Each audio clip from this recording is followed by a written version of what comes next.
definitely could.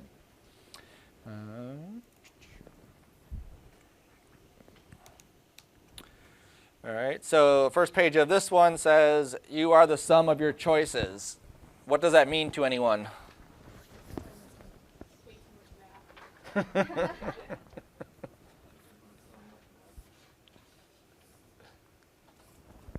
You are what you present.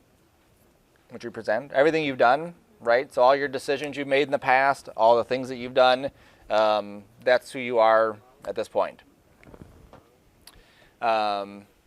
Yep, grab one of those, each of those. I don't think that is one. Oh, it is someone, yeah, it is. That is another bingo square. So everything that you do from the time you were born to right now has created the person you are. If you want to be someone working in industry, you have to make the right decisions. You have to add the right things into your list that will get you as someone who's in industry. These classes are designed to train you for industry, to show you this is what industry is like, this is how they work, these are the things you have to have. When you get in industry, you're more prepared. It would be a shame if you came to class and we didn't prepare you and you go out there and you just have no idea what's going on, okay? So make good choices, good things happen. Make bad choices, bad things happen. Classroom policies. Oops. If the college is open, we will have class. So whether I'm here or not, doesn't matter. We will have class. If the doors are open, come in, get to your station, start working on stuff. Obviously, there's not much work to do today except for go over this, but next class, the class after that, and so on until basically the end of the semester, there will be work that you should always be doing, okay? Show up on time and start working. Don't leave early. We have a limited amount of time, 16 weeks, basically 32 times that we're going to meet over the semester. If we have any days off like we did in the winter, obviously that screws things up, but it's a very limited amount of time, okay? I think it's actually under 100 hours, right? 100 hours of class time. We don't want to waste any of it. Attendance is deducted from your final grade, so if you got a bunch of absences, you'll lose points. You can make up absences by sitting in on another class. So if you miss class Wednesday and you need to come and make that class up, you can come into one of my other classes. I'm here 8 in the morning until 8 at night on Mondays and Wednesdays, okay? So any other time you can. I know some of you are in this class and you're in the next class too. So if you miss obviously a Monday or a Wednesday, both classes, then you could make up both classes by just coming in at 8 in the morning and staying all day long with me. 3 tardies equals an absence. More than 4 absences equals a failing grade. When you turn in your assignments, they must be at least 75% completed to be accepted. What was the worst part about intro class? And if you had me, don't say the teacher. Rendering, right? Wouldn't that be the worst part of it? Just hitting that button and having to wait and wait and wait. That's the part that I hate, right? So typically for a class like this, if you have everything done but the rendering, that's about 75% done, okay? So if you get your assignment done, it's not rendered, you submit what you have. Think of it just like in production. If I have a client and they want to see my work, I have to give them something even if it's not fully completed. They have to see, you know, I'm almost there with your project. If I show them nothing, they have no idea. They're just going to not pay me and go to someone else and get the job done, okay? So make sure it's at least 75% completed in order to be accepted. Anything else is late, and then you get points deducted. You don't want that. I attempt to record all my lectures. Sometimes there's an audio issue, a video issue, or whatever. Always take notes. My goal is that the stuff that I go over during the class shouldn't be terribly too heavy in the fact that you don't need to take a crazy amount of notes. It's more of concepts and theories and what's going to look good and how we build stuff. A lot of that will come when you start actually building your own pieces, okay? Be involved in the class. The more work you do, the easier it is. If you come in here, if you expect to come in here at 2 o'clock, leave at 5 o'clock, and never touch a software again until the next time, it's a very disappointing for you in 16 weeks, okay? You want to push yourself as hard as you can. Work in class, make sure you understand what you're doing, look around and see what other people are doing. You'll be surprised at how just a visual of what someone else has built or a way that they're rendering something out or a kind of style they're using will drastically change your perception of what is possible, okay? So we always want to do that. I use online.macomb.edu for lectures. So if you have had me before, you've seen this. Some of the other instructors have used this as well. I have modules, and inside those modules, you will see lectures will start to populate as the class goes on. This kind of class, I kind of build it as I go because of the kind of class that this is. We always want to deal with the latest software and the latest tools and the latest things that people are doing in industry. So modules is where you'll find a lot of this kind of stuff. There's also another area, which is meka@macomb.com. This is something new I started over the summer. It will be a progression, so it's not going to be like a stopping point. When you need to know something and you're not in school anymore, you're not in class, this will be a spot for you to come and get that information. So let's say you had Illustrator a year ago, you forgot some of the basic Illustrator stuff. You can jump here and find a video going over that tool or that concept pretty quickly. That's the idea with this, okay? Even with cinema, you can jump to cinema, lighting, texturing, and rendering. And here are some quick videos on rendering to a movie, lighting in cinema, and so on. If we go to Maya, you'll see animation and modeling. And again, you'll see some of this kind of stuff too, okay? So some videos will be on Canvas, the ones that are kind of temporary for this class. Anything that I deem as permanent will be here, okay? Something that is more broad sense that can go across multiple classes or multiple years, I'll keep there. All right. Lectures are a great source. Watch them, listen to them, and use them. If you don't watch the videos, you come to class, you have no idea what's going on, I can't help you, okay? If I say add lights to your scene and you don't know where the lights are, well, it shows you didn't watch the video. It shows you didn't write notes down. It shows that you have no understanding of what we're doing. That's your workflow. This isn't the class for you, okay? You should come to class prepared, so I'm going to give you homework today. If you come in Wednesday and you haven't done any of the stuff, it may not be a good class for you to take then. Okay, we're going to keep moving. We're going to move pretty quick in the class to get you ramped up. You already have a good background of 3D. We're using Maya instead of Cinema, so there will be a transition period, but all the concepts from intro class will transition right into this one, so don't be afraid of that. Professionalism. You're here to learn to be a productive member of society. Your behavior in class and communication should reflect that. If you shouldn't do something at work, don't do it here. Swearing, slacking, screwing around, disrespecting the room, equipment, or students is not allowed. Think about how if you were going in for a surgery or something and you walk in and the doctor's swearing and he's spitting and he's goofing off, you wouldn't feel very confident in that doctor, right? Same thing for an ad agency. They want to have an environment where any clients walking through, they feel like this is an artistic area. This is a creative area that's going to help me sell my product, okay? We want to emulate that here so that when we go into industry, we have that stuff. It's not to say that swearing and slacking and screwing around doesn't happen, but we want to start it here. There is a student handbook. You've agreed to abide by it. Cell phone use is not allowed during class. What I mean by this, if you have to text someone to say, I'm in class, I can't talk right now, no problem. If you want to listen to music while you're working on stuff, that's not a problem. If you're on your phone doing stuff not class related, there's the problem, right? Like I said, it's 3 hours twice a week. You're here. Focus on those 3 hours twice a week that you're here. Outside of class, you want to do whatever, you do whatever. But in class, focus on your time here. Any work submitted that is not yours can be considered cheating. Obviously, if I take someone else's assignment, I turn that in, that's cheating.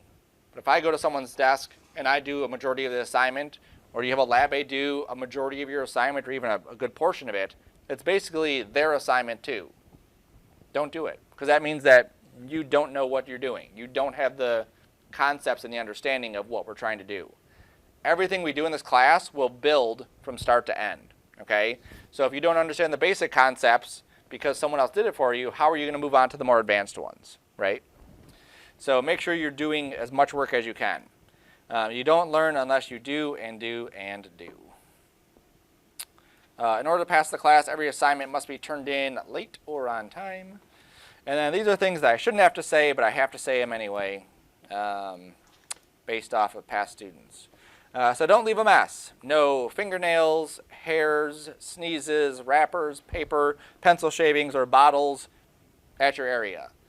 Just like you wouldn't want to go into a messy doctor's office or a surgery room or anything like that, no student wants to come here and sit at a desk that has fingernails or hair clippings or whatever all over their desk. It's gross, okay? So keep your area clean. Wash your hands before and after using the computer. I have sanitizing gel up here.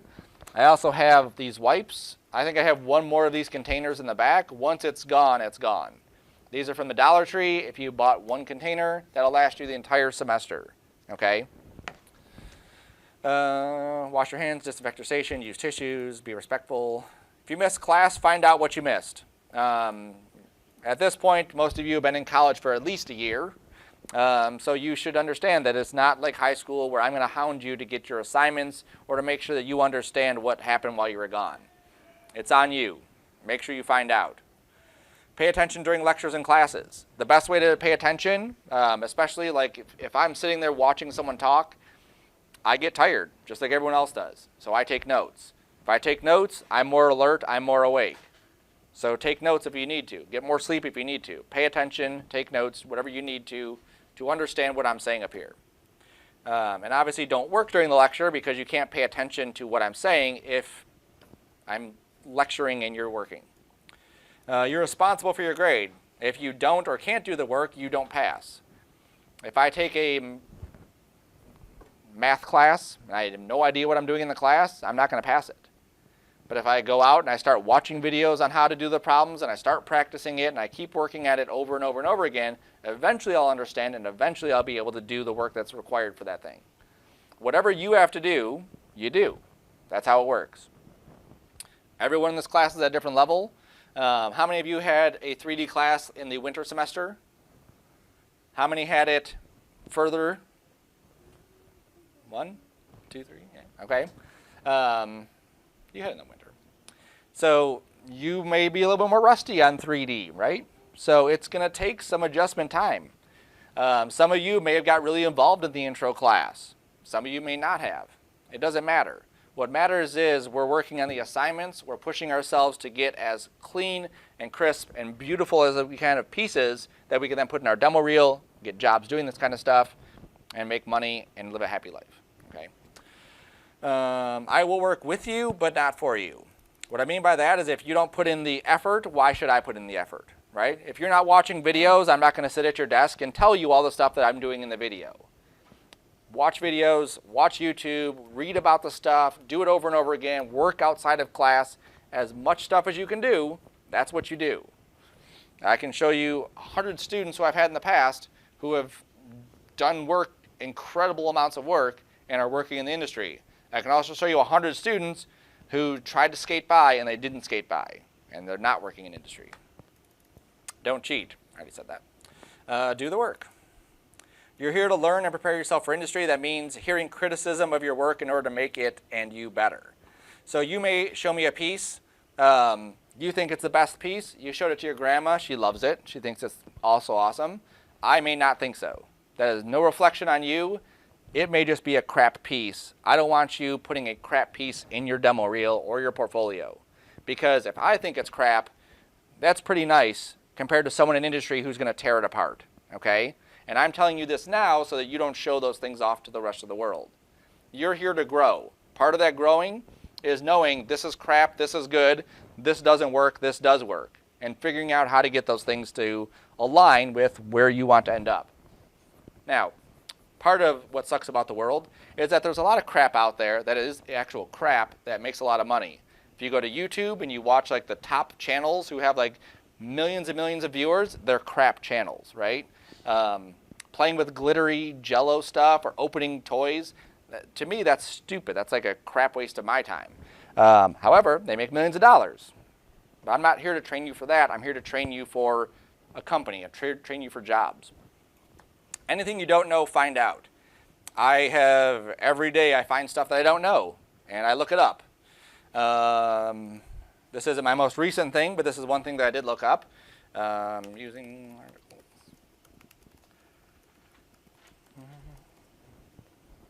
So this is like a weird thing that I saw written, and I was like, how do you use this? So if you have a sentence, I'll be home in blank hour, would you use a hour or an hour? An hour, because it's a sound, right? What if you put a parenthesis before hour and it says few? But few is optional, right? So it's actually an. So I had to look it up because it drove me crazy that I didn't know what the correct word was. Nothing to do with this class, but just something in life that I saw I had to learn, right? So because it's in parentheses, you don't need it. So you would use it, ignore that it's there. Okay. But there's plenty of things that you have to figure out. That's part of it. Now that's something that later down the line I might be designing a magazine cover. I use that title, and I need to know the proper a or an or parenthesis or whatever. Back up your files. This is not a how to back up your files class. This is a modeling and rendering class. You should know by now how to back up your files. You guys have used computers probably most of your life. Anyone not? Good. So Dropbox, OneDrive, your thumb drive, your home computer, something, back them up. You need to be responsible for those. I'm not going to be responsible for where you put your files. If you don't know where your stuff is, how it's organized, I'm not going to know how it's organized. Part of the industry is staying organized. You may have a team of people, 10 people, 20 people, and you need to make sure that your files are in the right spots, because if in the wrong spots, then the wrong stuff goes out, the wrong thing gets billed, or the wrong thing goes on TV or whatever. It's ruined, right? Problem solving is a skill, needs to be developed. If you get stuck or have an issue, try solving it using your notes, Google, or YouTube before asking the instructor or a classmate. So this is one of the things that probably I'm best at is problem solving. If I have an issue with anything, Maya, After Effects, I can Google, YouTube, whatever I need to, figure out the solution for it, and then do it. You're not going to know everything. That's fine. Nobody knows everything. When I was in IT years ago, I didn't know half the problems I went to fix. But a couple searches on the internet, you figure it out, and then you're able to make money off of that stuff. Okay? So problem solving is something I want you to develop. You're being trained for industry. Assignments, workflows, and classes are designed to prepare you to work in a high-stress, fast-paced, demanding area. Creativity, focus, and a positive attitude are key to your success. You will be working in and out of class on your assignments and will need to prioritize your schedule.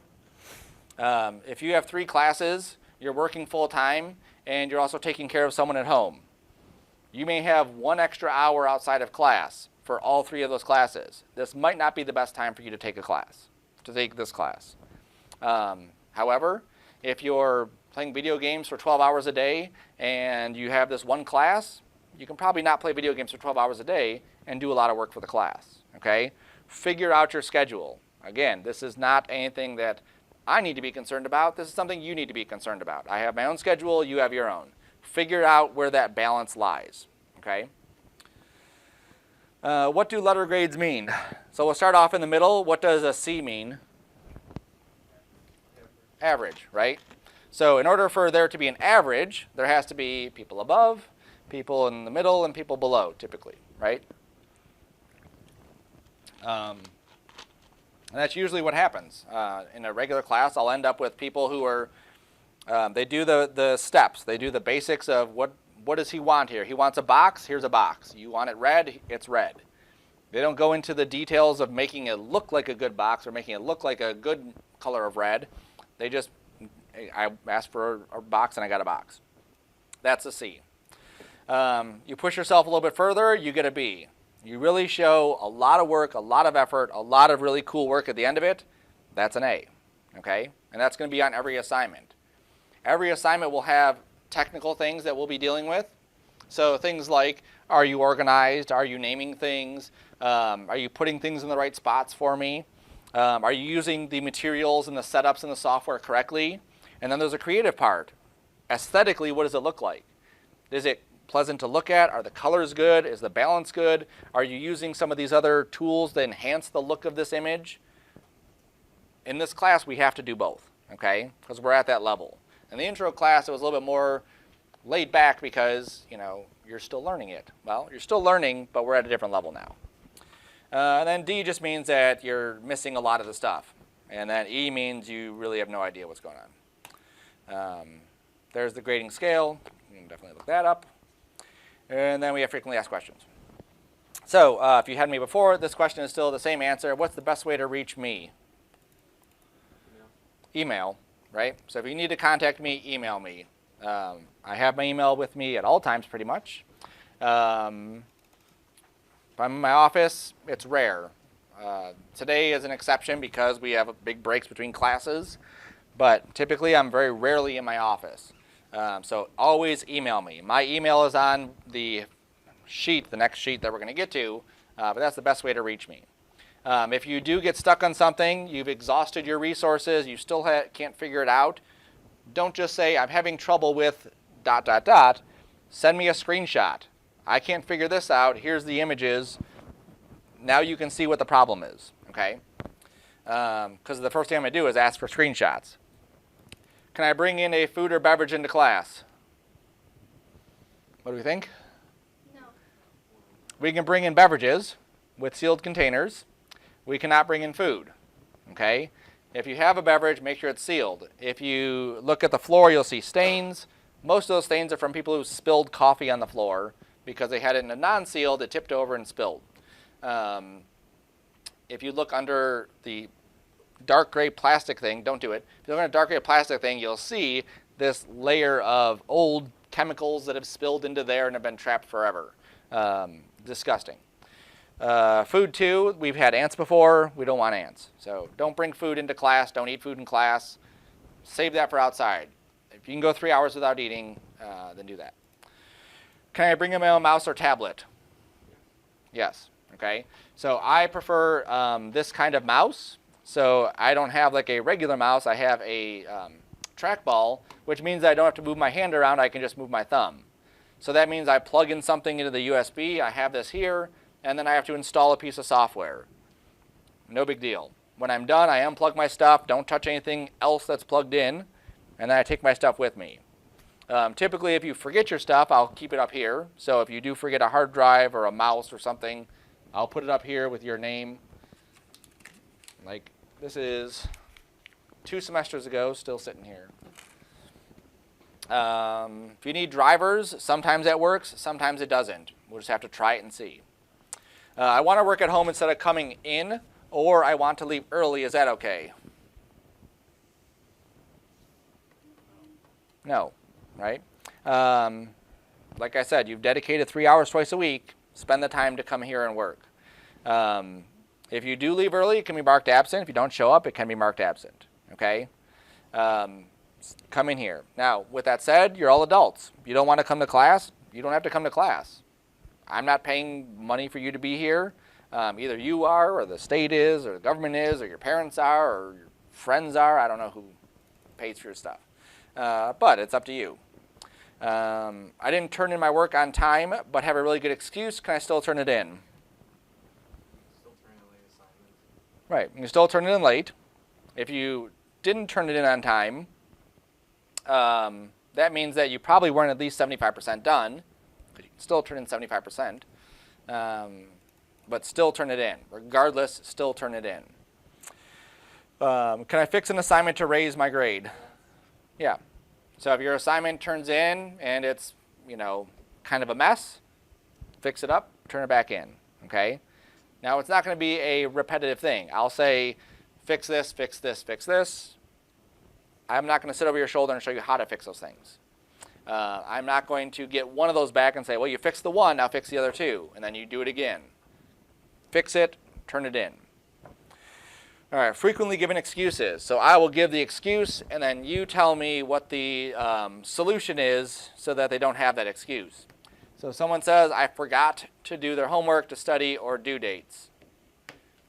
Remember it then. Remember it, right? And how do you remember it? Write it down. Do something to remember. Do something. Most of these, do something. That's what the answer is. So you forgot to do your homework, you forgot to study, you forgot due dates. You probably weren't trying to keep track of those. You have a calendar app on your phone, use it. You have a calendar app anywhere, use it. You have some other way to keep yourself organized, Post-its, to-do notes, or to-do lists, whatever, use those things. Again, this is a you problem, that's not a me problem. You shouldn't forget to do your homework. You shouldn't forget to study. You shouldn't forget due dates. You get an industry, you forgot to do a project, that's your job. There's no fooling around. When you're dealing with tens and hundreds of thousands of dollars, they don't have time for that. I didn't get the email. You should have told what your email was. Right. Well, make sure you check your email, right? When I send emails, I send it through Canvas. If your email that Canvas is sending it to is your parents' email, or it's your whoever's email, an old one you don't use anymore, that's where it's going. So make sure that you're checking your email. This past summer, I had a job. This guy wanted a couple people. I sent out emails to 12 people who were qualified for this job, and I got one response. There's 11 people not having a job because they didn't answer an email. So check your email. Computer or internet wasn't working. Come here, right? Come to lab. Labs are open pretty much all day, Monday through Friday. Saturday morning to the afternoon they're open. If you wait till Sunday night, well, you shouldn't have waited till Sunday night. You can always go to McDonald's or Starbucks or any of those places that have free Wi-Fi. Bring your laptop if you have a laptop. If you don't plan ahead, then you are not going to have good luck, okay? Sometimes you will have to stay up crazy late. I've stayed up late plenty of times, like all night long, till 7 in the morning. I've stayed up for several days to get projects done. That's the industry. That's what we have to do. I don't have the software at home. Come into labs, or because the software is free, download it, right? And download it this week. Don't download it the day an assignment is due, okay? Maya is pretty good about you go to the website, you punch in your stuff, you get the software right away. If you had issues with Cinema, I know people did, where you would email Cinema or Maxon and they would be like a month before they gave you a license to use. Maya's good, but they're not always good, okay? So you always want to download the software, have it ready to go, make sure your system can run it, and then you can use it at home. You should be using the software at home. Regardless if it's for an assignment or not, you have to get used to the tools. You have to get good at it. I didn't understand what you wanted. Ask. Straight up, just ask. You said you wanted a still. What size did you want the still? What colors? What angle? Do we have freedom of choice about the subject matter? Blah, blah, blah. There's a million different questions you should have in your mind when we go into a project. When you meet with the client, you meet with them, they tell you what they want, that's your chance to ask questions. After they leave, it's your work time. You don't get to call them up and say, I forgot to ask, what about this, this, and this? And then call them up in an hour, what about these things? Call them up in a couple days, what about these? It doesn't work like that. So think about the things that you need for the end of the project and ask those questions. If you just don't know straight up, like, I don't know what we're doing, then ask that too. I've never used this software or forgotten how to do something.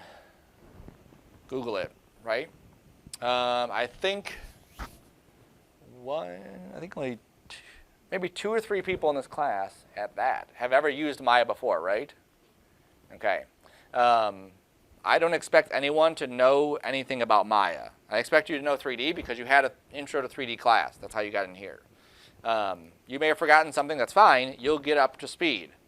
But I'm not going to wait for you to get up to speed. We're just going to keep moving. It's your job to get up to speed, okay?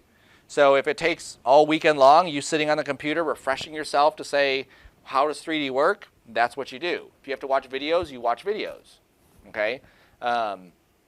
Saying I've never used the software, it doesn't matter. I don't have time to work outside of class. What's that? Then don't be in the class or prioritize, right? There's nothing wrong with taking less classes because you don't have time. I have no sympathy for someone who overloads their schedule just to get done because you're not going to help yourself. If you take 4 classes a semester and you have 0 time to work on the stuff, that's your problem. You need to make sure that you have the time to work on the stuff for the class. My job is to prepare you for industry. That's our agreement, okay? You have to have that time.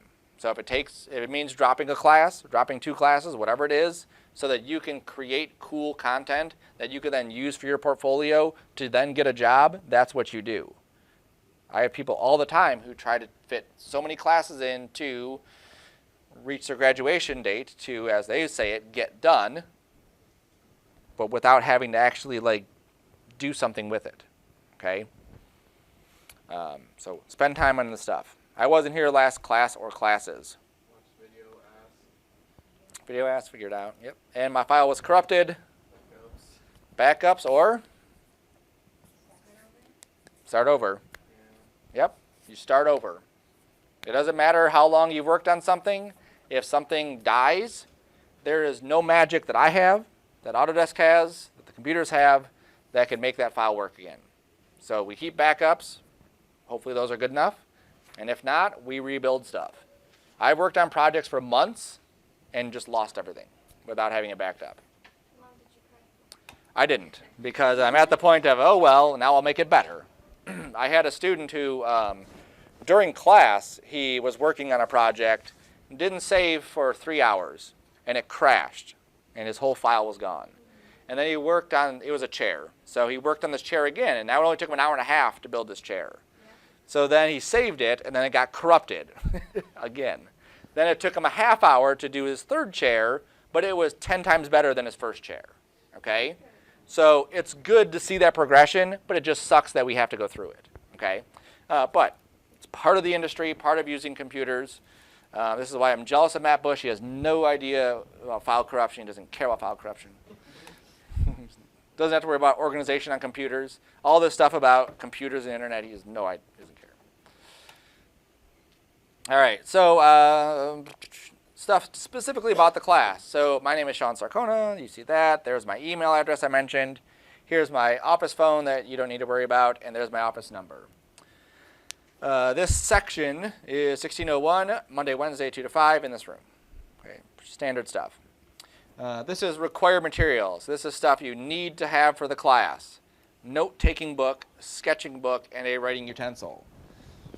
A note-taking book looks like, or a sketchbook looks like this. It has thick pages. They're blank. There's nothing on them. I can sketch. I can draw. I can draw a million things. I can draw one thing. That's a sketchbook. A notebook is the one with lines in it. That's what you would take notes in. You can take notes in here. You can sketch in the other one. But focus on being professional. Keep those two things separated. I wouldn't sketch on something that has lines, because if I do and I ever wanted to scan it and use it for something, I then have to go in and erase all the lines. Or it'll bleed through because I've used marker or whatever, okay? Get a sketchbook, get a notebook, and get some writing utensils. For my notes, I actually use a software called OneNote. I'm better at typing than I am at writing. I do both, depending on where I'm at. But if you've never used OneNote, it's fantastic. It allows you to drop in files. It allows you to take screenshots and save stuff. It allows you to put in HTML links. You can put in videos. You can add bulleted lists, everything you might need. So for this class, you see here's day 1. Here's all the stuff for day 1. Here's the PDFs. I can move these around if I need to. I can go down to my clipping thing here. I can take a screenshot of that. And then I can come down here and paste that screenshot. Okay? So if we're working in Maya and you don't know what tool settings we're supposed to be using, you set it up once, screenshot it, save it into your OneNote, and there it is. You don't have to worry about writing everything down. This is a 10 times quicker way. And this follows you. So if you have OneNote on your phone and your home computer and here, you're able to get to it at any one of those spots. Okay? So I recommend that if you have use for it. Otherwise, just get a notebook and take notes. External hard drive of 32 gigs or more. That should be plenty of space. There's animations that we will do, camera 360s that we'll do. Those will require some more stuff. We'll have bigger files. 32 gigs should be plenty of space. If you want a 64, definitely don't feel like 32 is the most you should get. Or you can use Dropbox or any of those other things. Pair of headphones. So I record the lectures. They have audio. You should listen to the audio while you're watching the videos. That's the only way to get everything out of the video. Okay? And at least 6 hours outside of class to work on stuff. This might be sketching. This might be researching. This might be modeling stuff. This might be rendering stuff. You may take something that you've modeled here, you bring it home, you render it overnight, you come in the morning, you check it, you see where it's at, you render it again, you leave for the day to go to work, you come back, you check it again. Need time outside of class. Professionalism and desire to learn. All required. Recommended. It says any cinema or 3D general book. Any book. I don't know why I put cinema here, but Maya also. The library now does have some 3D books for animation, for modeling, for Photoshop, Illustrator. So you don't have to go very far. It's the library right over there up the hill in J Building. They're good to read. They're good to see different concepts. We're going to touch on some things, but we're not going to touch on everything. Okay. I also recommend a Pluralsight account. If you're,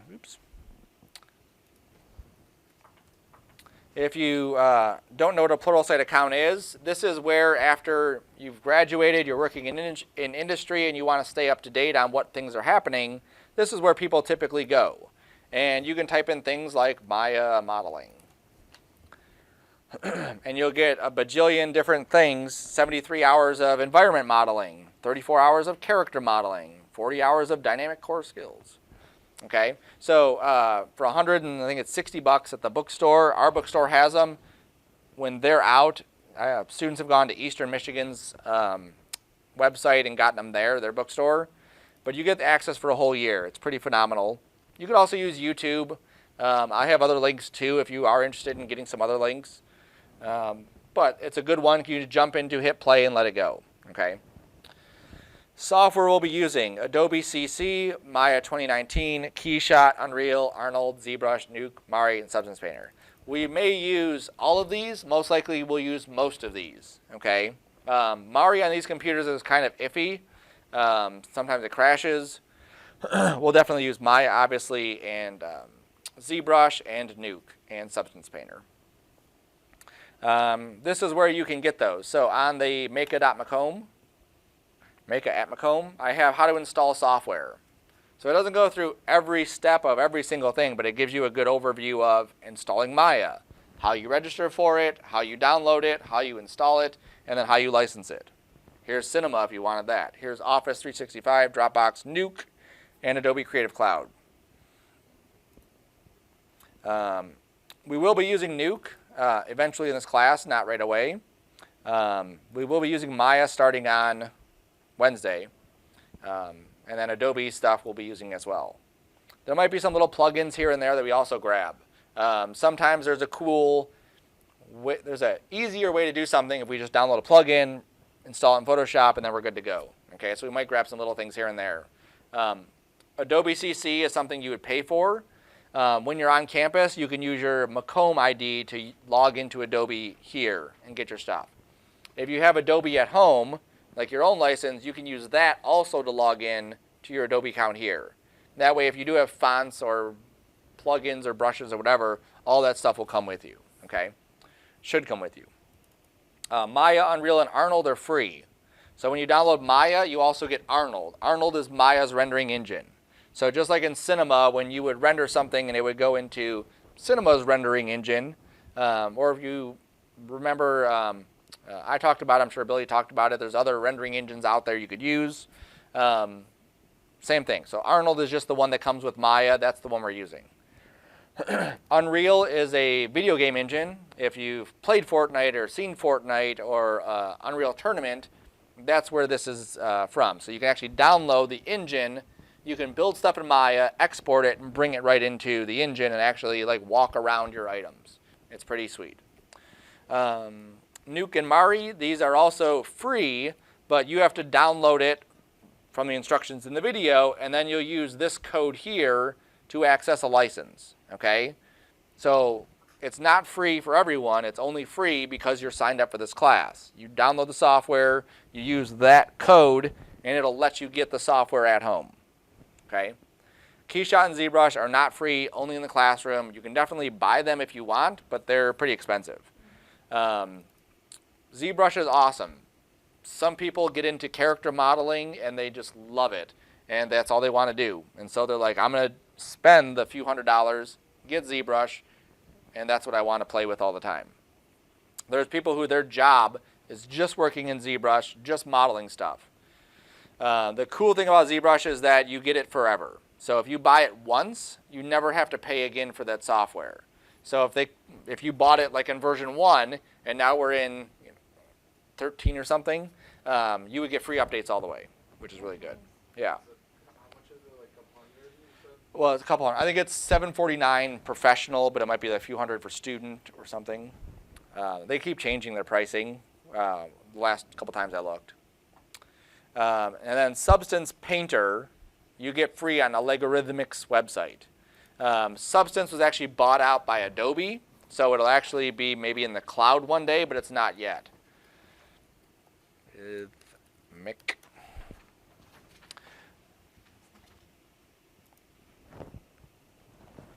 So Substance is a texturing tool. If you remember back to the intro class, you had some basic things, and you would go into Photoshop, you build textures, or Illustrator, you build textures, and you would drop them onto your characters or products or whatever it was. Substance is a smart material building system. So basically, it would be able to figure out, this thing is facing up, it should look like this. This thing is facing sideways, it should look like this. There's these two surfaces coming together, it should have this kind of thing. And you're able to like automatically move and adjust stuff all the way around. Okay, so there's actually 4 products here: Substance, or Substance Painter, Project Substance Alchemist, and Substance Designer. Okay, so anything you can get free on this site, just download it and install it. Just depends on what you want to get into.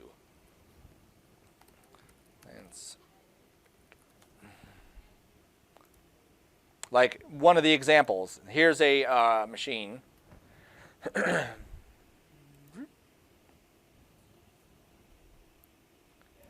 right, so I'm going to wait until we get to a good angle, like that. Okay. So like in here, he's basically dropping a material on here, and Substance is saying, okay, well, there's kind of like this area where these two surfaces are close. There might be some dirt and debris in there. So it'll actually put like dirt and debris in those areas. And if you have a corner, it'll say, okay, there's a corner there. If this is a surface that has a jutting out corner, it probably has some scratches on there. So it'll actually put scratches in these corner areas and wear in those areas that would typically have wear. And then you can have sliders and adjust it all procedurally, which is really awesome. And they're using it a lot more for all this other stuff. Okay, so we'll use that for sure. There's another one called Substance Designer, which is building those things. Okay, so in this case, I guess that. So in this one, they have this picture of brick. They're able to control how like dirty and grimy it is on the edges, and then they're able to control where the dirt is and how that looks. They're able to control if there's a missing piece, like in this one, how much of this is missing, how much of this is solid. So think of the intro class when we would just grab like, I want wood, here's wood. I want metal, here's metal. This, we're saying, I want this to be like a corrosive metal, and I want to control how much corrosion is on it.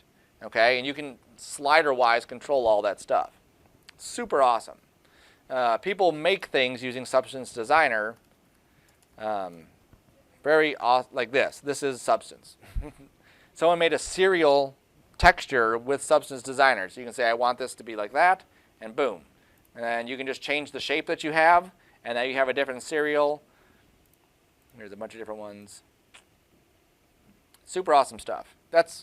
We probably won't get into Substance Designer because it's a bit more complex. Maybe we'll do some beginner stuff in there, but Substance Painter for sure.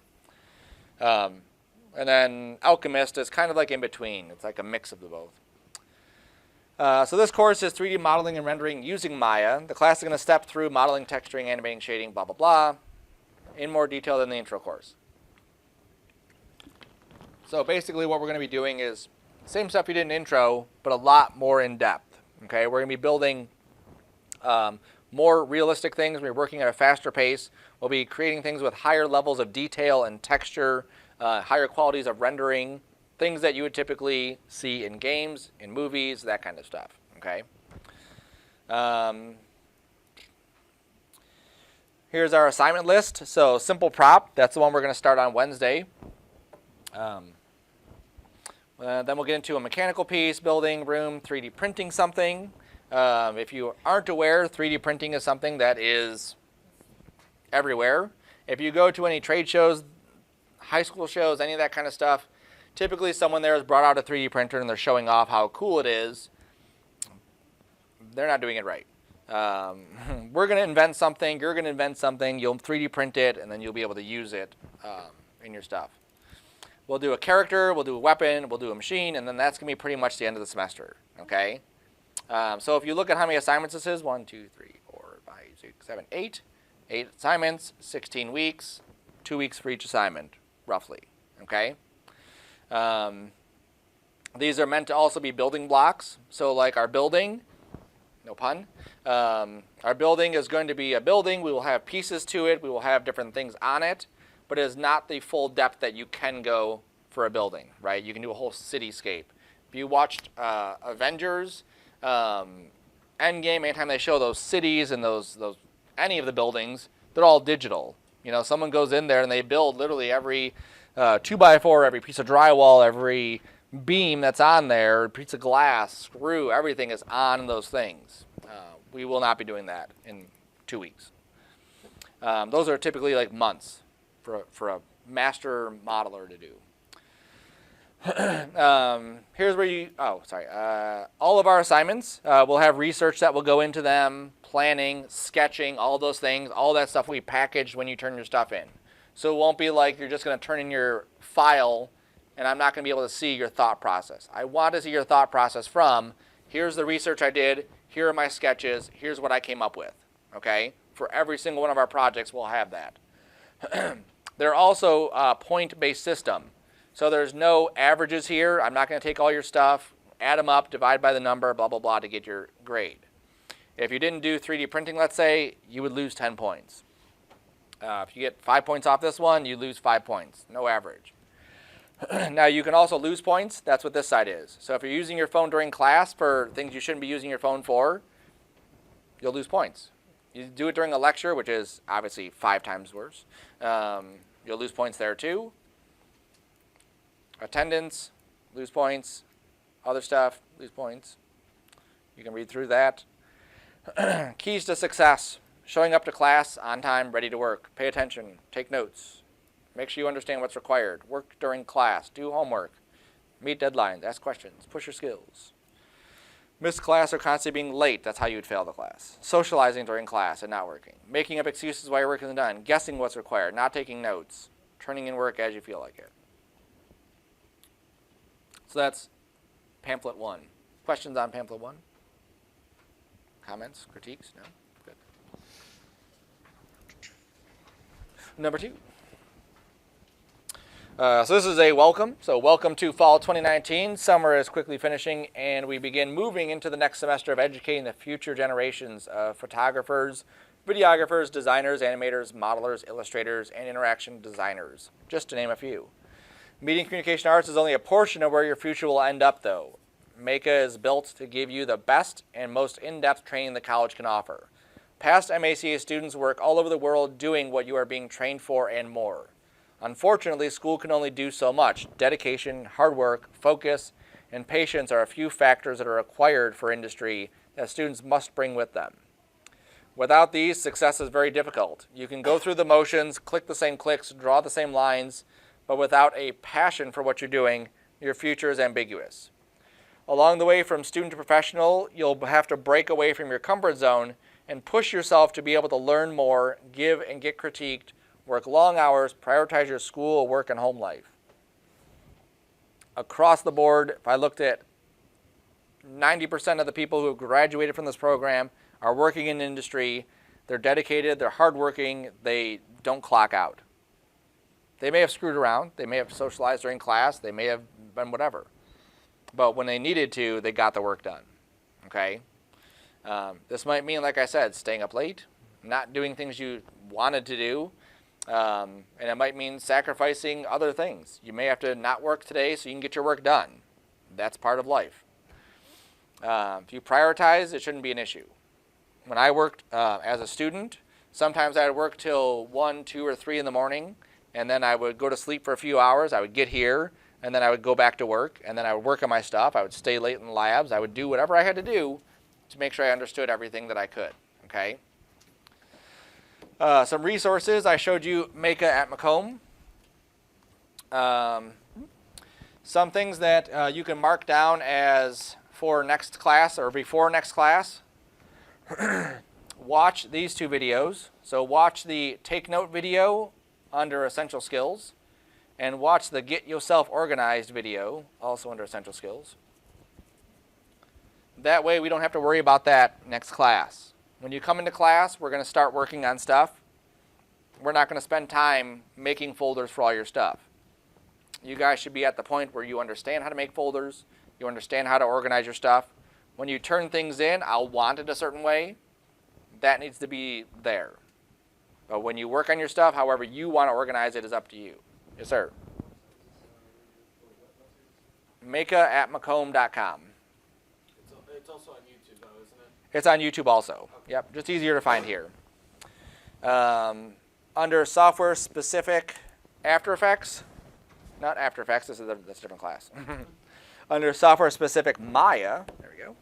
I want you to watch these 4 videos here. The hotkeys, the definitions, the interface, and the preferences. Maya's setup is different than Cinema's setup. Okay? They're close enough to be easy to transition, but also different enough to make us upset when it's not working the same way. Okay? Our move, rotate, and scale tools are 1 key off. 1 key off. And they select differently too. Okay? So watch those 4 videos. That way when we come in and we're doing stuff, I'll still give you like, I'm using this key or that key or whatever, but at least you'll have seen it before. So when you come to class, it's not brand new to you. Okay? So watch hotkeys, definitions, touring the interface, and your Maya preferences.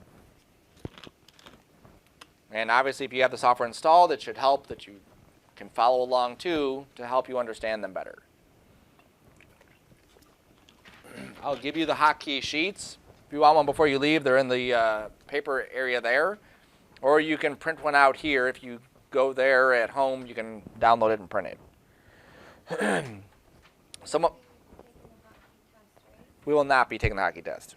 I found that regardless of me trying to force people to use hotkeys, they don't want to use them still, which is fine by me. Even if I give them a test, they pass the test, they still have no idea. So I'm not going to waste my time doing the test. I'm not going to waste your time taking the test. If you want to work fast and you want to create cool stuff, then do it.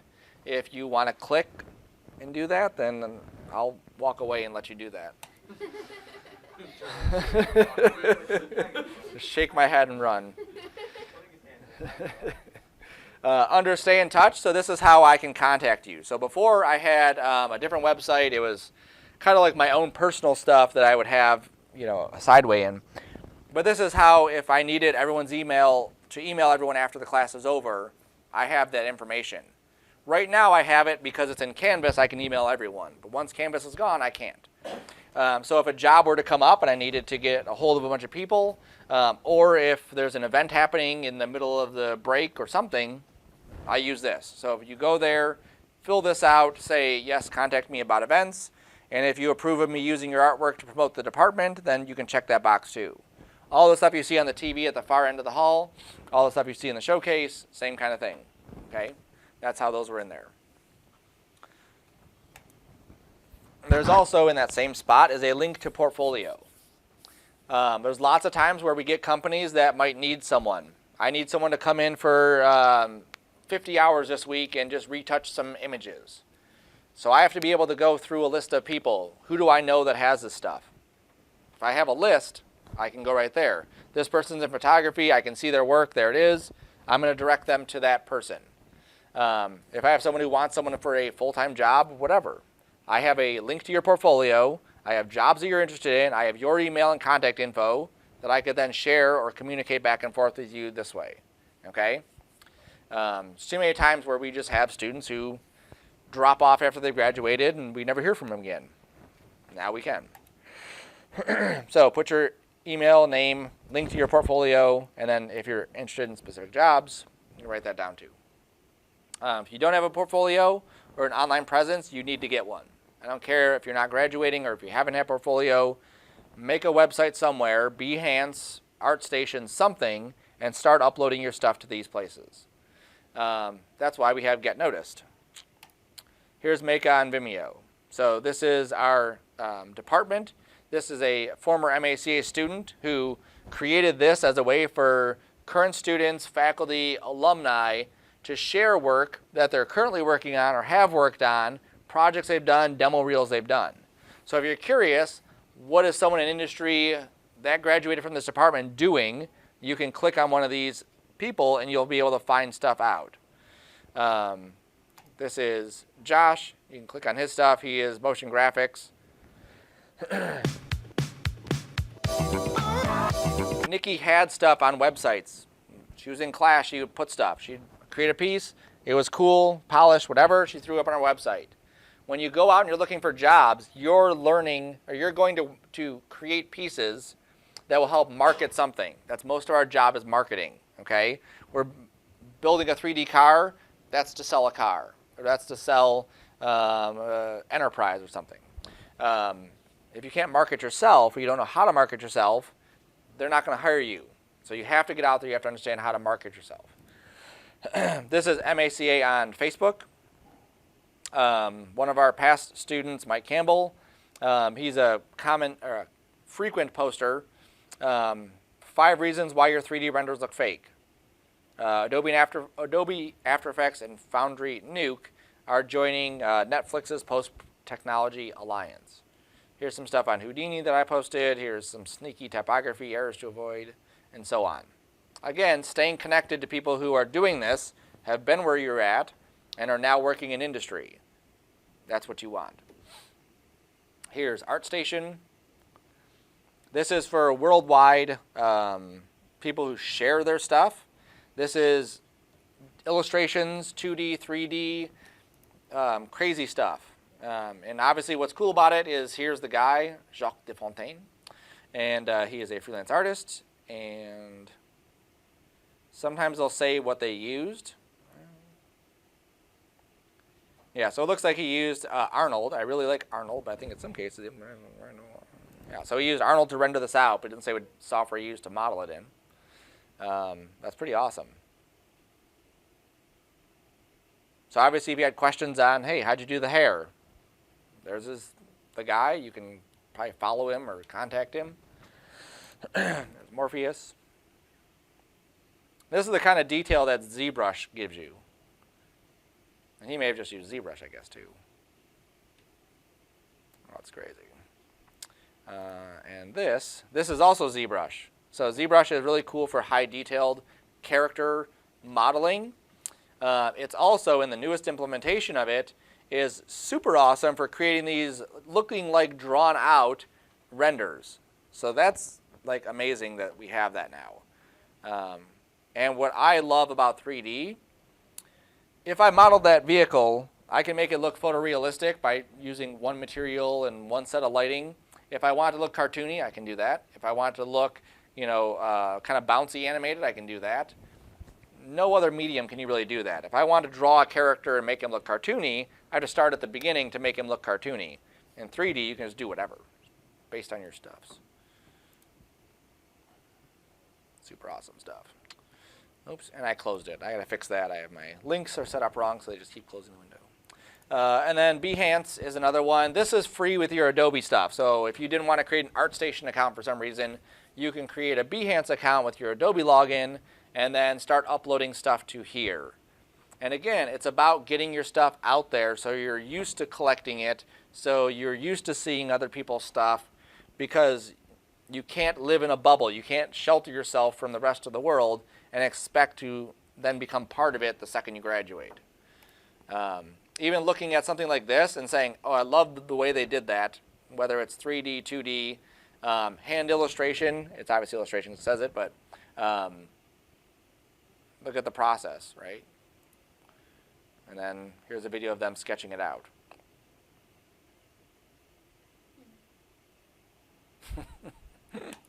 Very cool, right? So you have to go to those sites. You have to be part of the environment. That's what you're getting yourselves into. There's also a YouTube link here for Macomb and a Instagram for Macomb and other stuff there. That's all there. Okay. Whoops. So that's what that is, and that's what these other ones are. Don't go to MotionSpire. This is not a valid website anymore. It's a construction company. Ignore that. Apparently they weren't doing very good. The other one is LinkedIn. And if you've had me, I've mentioned LinkedIn before, and hopefully you're on it. I do get requests from students, current and past, to join up. Why is this thing still open? There it goes. LinkedIn is like Facebook, except it's professional. You put your resume up here. You put anything you've done, worked on, your portfolio, anything you want, and people are able to view it. So if I'm looking at someone who's doing 3D Maya Detroit, I can actually search for jobs, 3D Maya in Detroit. That one's not, that's Tokyo. I can find people that are doing that. I can also find different posts, different companies, different things that are all doing 3D Maya in Detroit. And again, it's about getting connected to these people. You have no idea what jobs are going to be available when you graduate and who's hiring or anything. So it's always good to be out there looking. So this is Adobe Digital Asset Manager Lead. Qualifications. Minimum 3 years experience, digital librarian. Ugh, boring. Skip it. Motion graphics. There we go. 4 years in high-level motion graphics. 3D modeling using Maya, Cinema, or equivalent. Photoshop, Illustrator. Some experience sketching, prototyping, interfacing, digital, native, and a real doer. Analytical thinking, structured way of working, expert in CC, excellent communication, on-site only, some travel required. So obviously, if I'm looking for a job, I know what this company, this is a placement agency anyway, but I know what this company is looking for this posting. Digital fabricator. There's ZBrush. There's Maya. There's the Adobe Suite. There's Microsoft Office. Again, something I may want to get into. One of our past students ended up at a company called 3D Excite to Sew, and they're doing quality assurance. So they're taking models, making sure that they're nice and clean, and then passing them off to people. That's a job. That's $30,000, $40,000 a year doing that kind of stuff.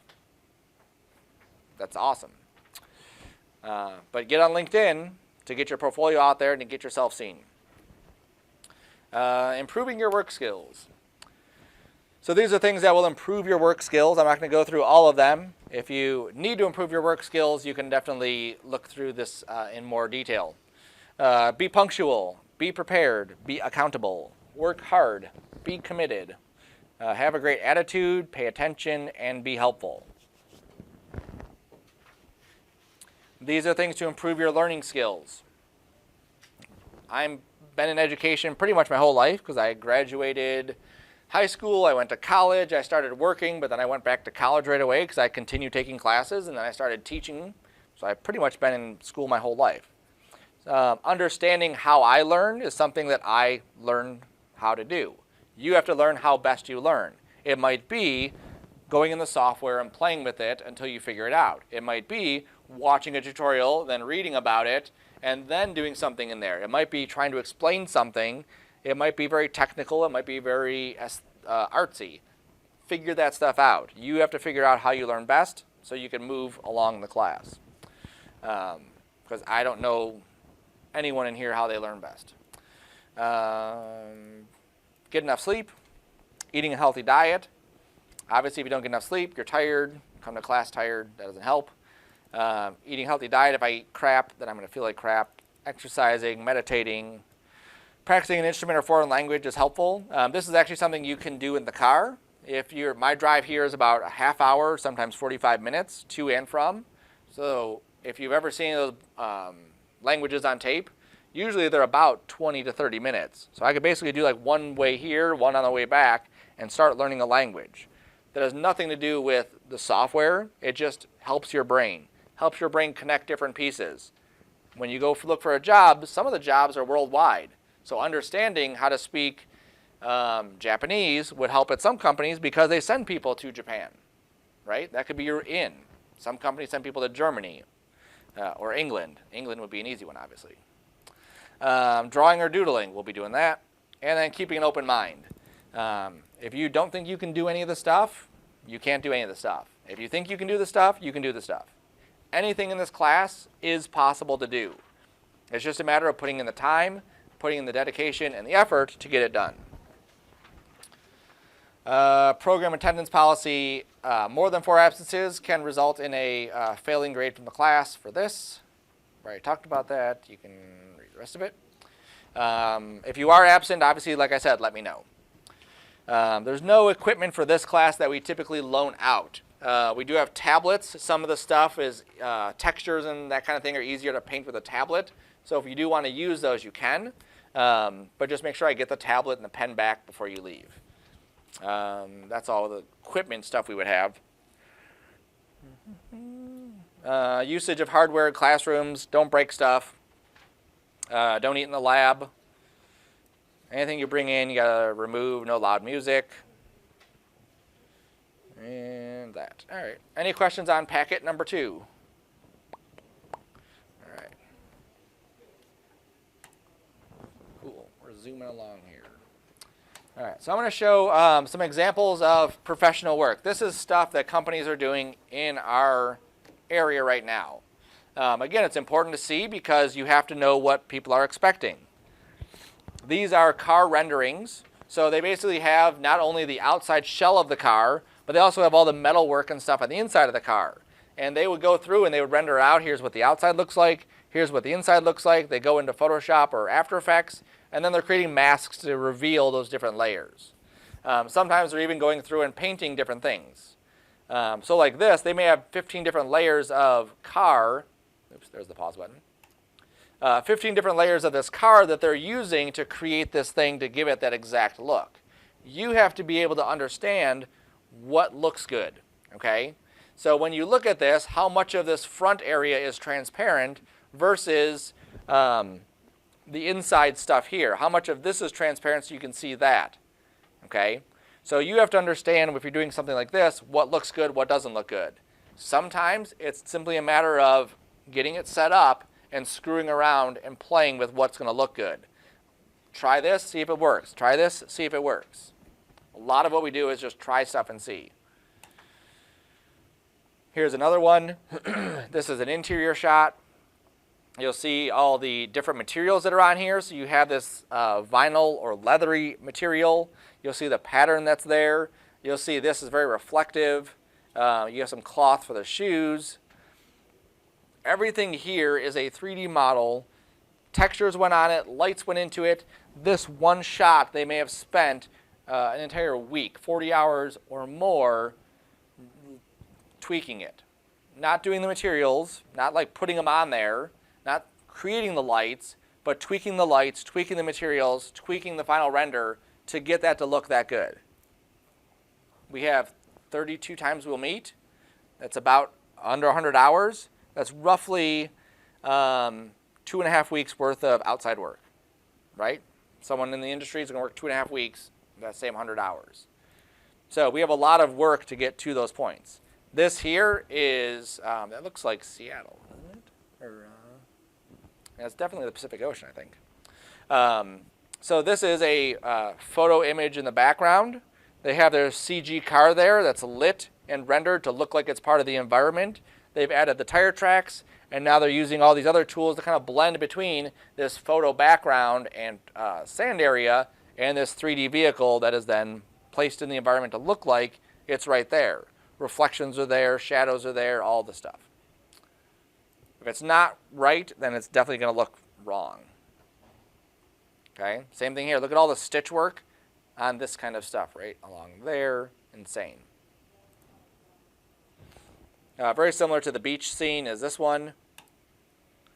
Here's some parts. Very simple materials on this, just aluminum, and then they have some stuff here and there that's obviously a little bit different. Okay, there. Right, so you can see the art that goes into doing this kind of stuff. Animation and motion, play. And then anytime something starts moving, well then that adds another level of complexity. If I had a vehicle and I had it transparent so I can see all the inner workings of it as a still, I can use Photoshop, that's not an issue.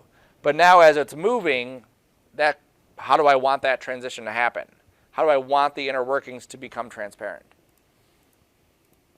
That's not playing, so let's go to the next one. Play.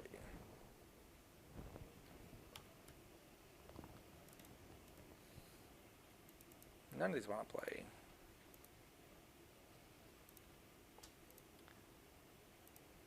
All right, let's try YouTube. Oops.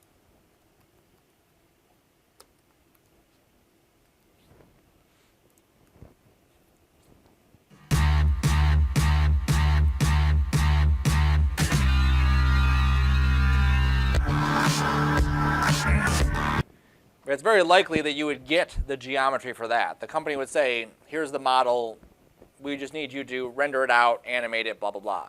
Sometimes you don't, or sometimes things are missing. You still have to model those pieces. If this thing wasn't here, you'd have to figure out a way to model it and make it look like it's all part of that same thing. Or if they gave you nothing and said, this is what we want animated, you have to figure that stuff out too, okay?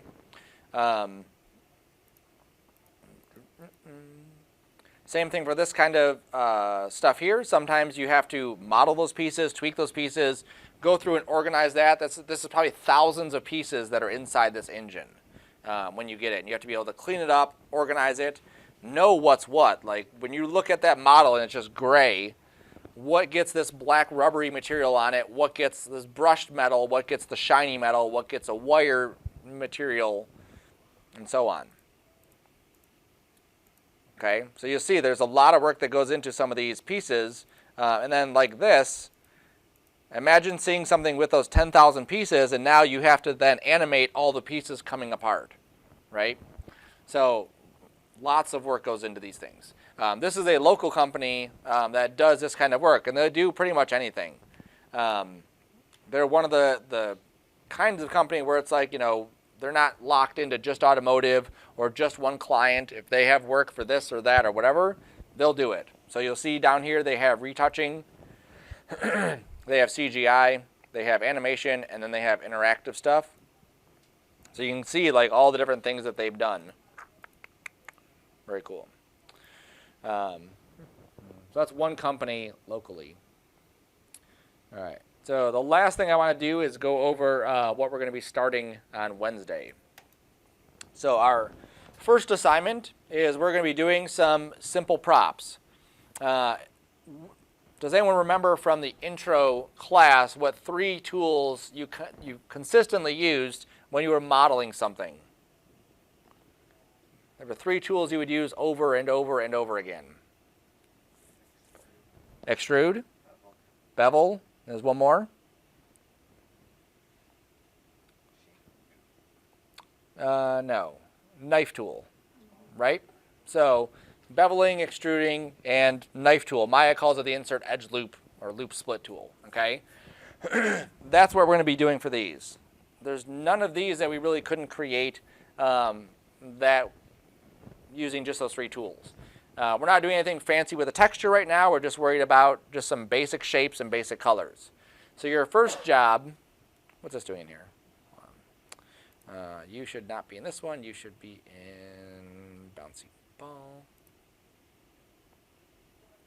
And I just delete that pin from here. Yes, there we go. Your first job is to go through and find reference images. These are my reference images. This is what I'm using. You're going to go and find your own. If you've never used Pinterest before, I recommend using Pinterest. Has anyone not used Pinterest before? A couple people? Yeah, it's awesome. People in the industry use it. You might see like a lot of like crafting people or people like planning things using it, but it really is for every single person doing anything can use it.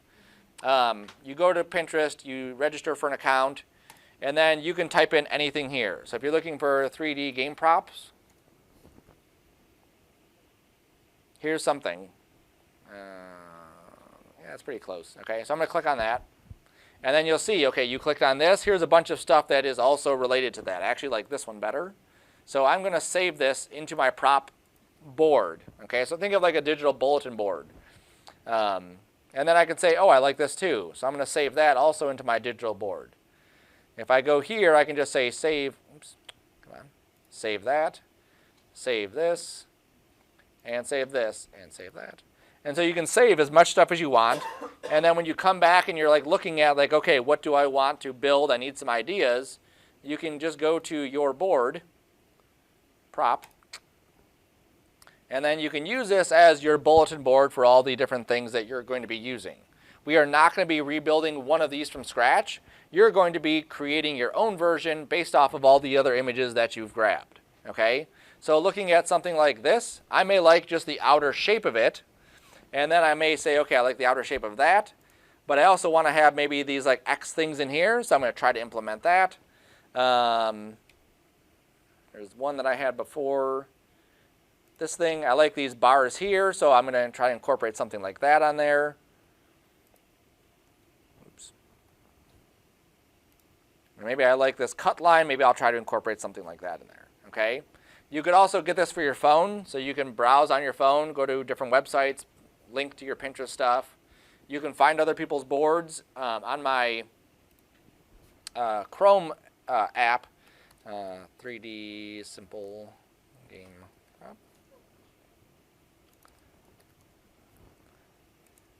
If I'm looking through my images and I find something here, you'll see that it automatically comes up with my save for Pinterest. I can also go up here to my extension, and it'll say, which one did you want to save? And I can just say, save that one. To prop. And then I can basically just catalog all this stuff. It's amazing. If you don't want to do that, you just want to download the pictures, throw them in a folder, that's on you. Work harder if you want to. I don't want to. You can see all the other boards that I have here. So here are some different vehicles.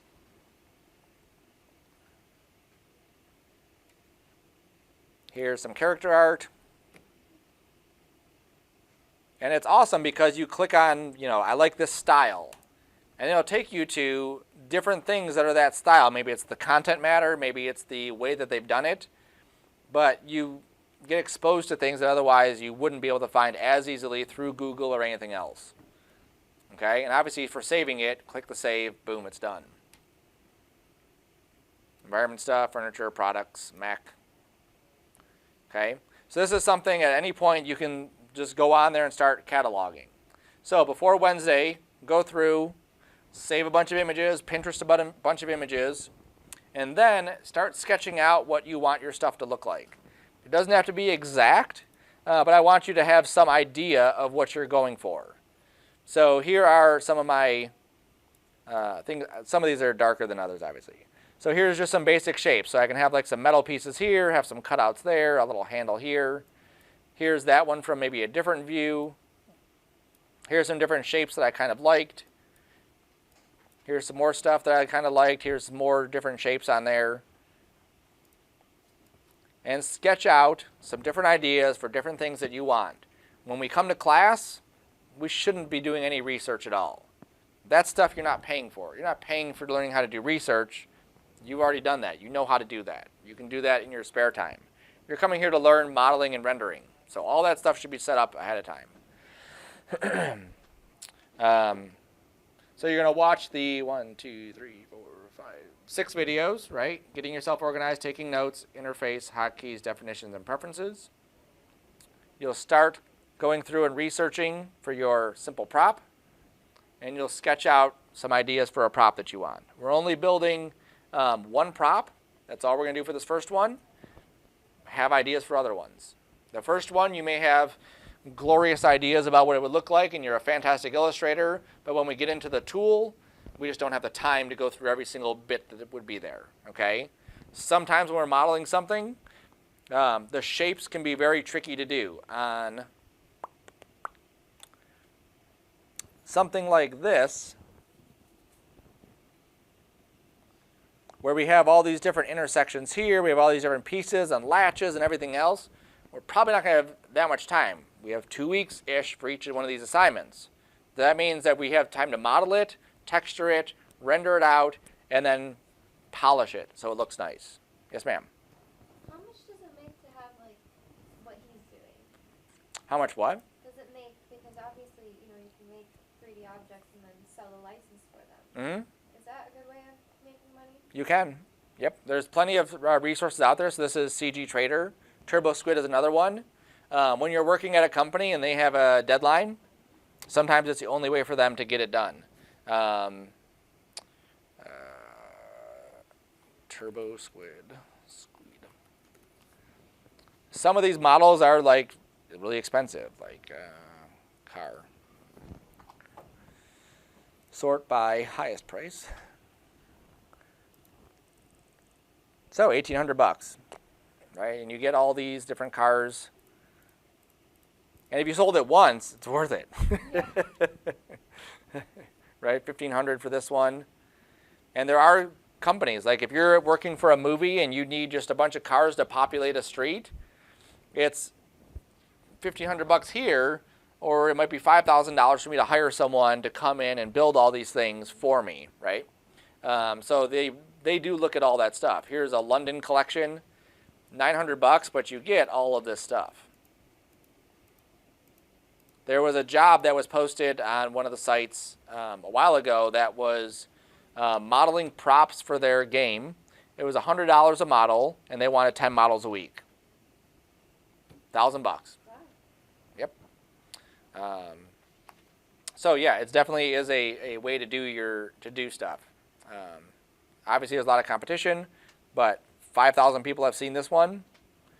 Some of these say how many times they've been downloaded too. I guess this one doesn't. Review, recommend, comments, good work, cool, nice. Yeah. But you can see all the intricate detail where the screws are, where all these different things are at. Probably some wireframe. Yeah, there it is. You can see all his wireframe work too. It's crazy. He's probably using something else though. I don't think he's using straight up Maya or something. I don't know. Okay. So before next class, you have those things done. Questions, comments, concerns? Will be good? Yes, sir. What was that? These kind. Simple cubes. That's what you should be looking for. Like the chest that we saw? Yeah. Like the chest, like this thing here. Right? Like these. Not necessarily a suitcase, because we want to have detail where a suitcase is really kind of boring. If it was a suitcase like this, yeah, that's a cool looking suitcase. Whenever we have a simple model, we have to have enough detail around the surface of it to really pull out the look of it, okay? If we were to add a bunch of textures to it, we could do like a suitcase and add stickers and materials on and stuff like that. But we're doing a basic flat color rendering, so we won't have that ability. Okay. Anything else? All right.